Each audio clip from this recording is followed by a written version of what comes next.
Hey gangsters, I'm in my truck. My daughter's doing her free play. They gave her $10 for Valentine's Day to play for free. Hope she wins.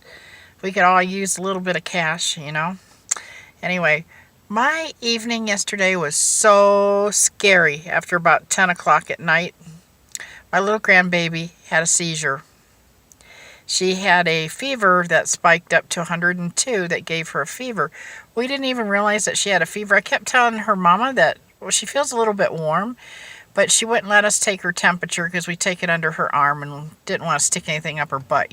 So, and she was like, like fussy and messing around. She wouldn't hold still to keep the thermometer under her arm. Well, turns out she had a seizure. I was sitting in my chair in the living room and her daddy came home and she was awake and they were holding her and she started going like this. And I thought, oh, she's playing with her dad. And so I kept looking at my Facebook stuff and whatever else. I was looking at YouTube.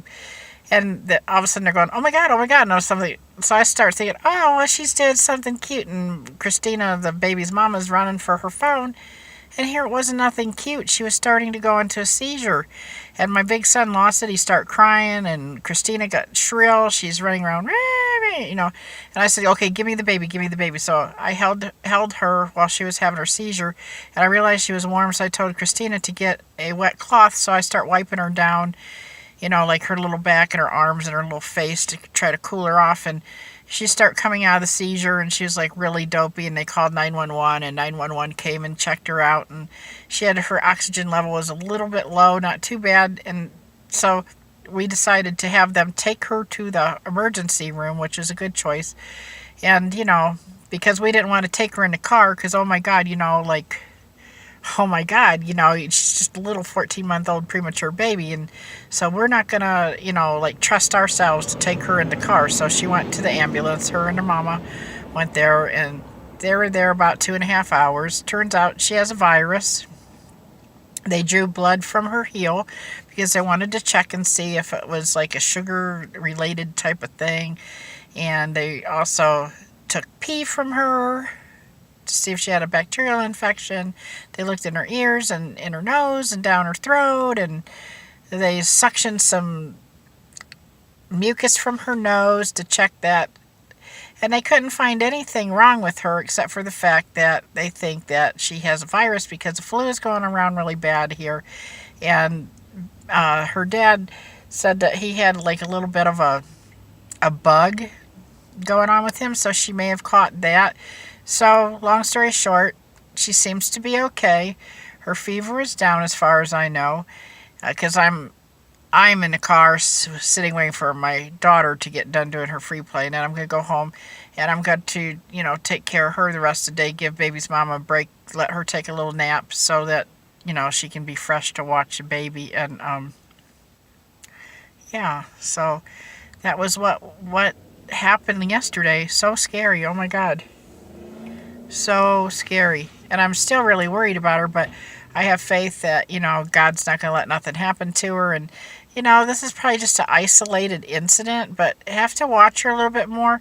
See, she's my grandbaby. She's not my baby, so I can't, take care of her like as if she was my child because her mommy won't let me. So, I don't want to start controversy. That's her child, not my child. And I make suggestions and they all look at me like, mind your own effing business type of thing. But, hey, I've had 3 kids. I've had a bunch of foster kids. And I've done a lot of babysitting and I worked in the medical profession. Not saying that I'm not special. I don't know that much. But, I just have a little bit more common sense when it comes to this kind of stuff. And, oh my God. Well, they were running around freaking out last night over the baby and I was holding her. Inside it was like a glass bottle being shattered or a big glass window being shattered. That's how I felt inside. But I had to keep it together because if I didn't keep it together and try to be logical and look at her like she's not really my granddaughter and focus on, what's going on, like cool her down and stuff like that and try to assess the situation so I could know what to do to help her better. It was so tough last night. It was so tough. And as soon as she got into the ambulance and was pulling away, I just broke down in a million trillion tears. Oh my God. Anyway, so You know, law of attraction. She's okay today. She will continue to be okay. The bug will leave. I'm going to fill her up full of juice and liquids today, because the more you pee, the better. The virus leaves your system, so I'm going to try to keep her very hydrated today. You know, whatever she wants to drink, even if I have to go to the store and get like a little bottle of 7-Up, if that's what she likes to drink, that's what she's going to drink. Because she's going to drink today. And yeah, but she's getting a tooth, you know, too. So this could be a teething seizure, but they think more or less, you know, like a bacterial type of thing, even though that she came clean in her test. So, well, I can't really say it was a bacterial thing. That's not true. Don't listen to what I just said.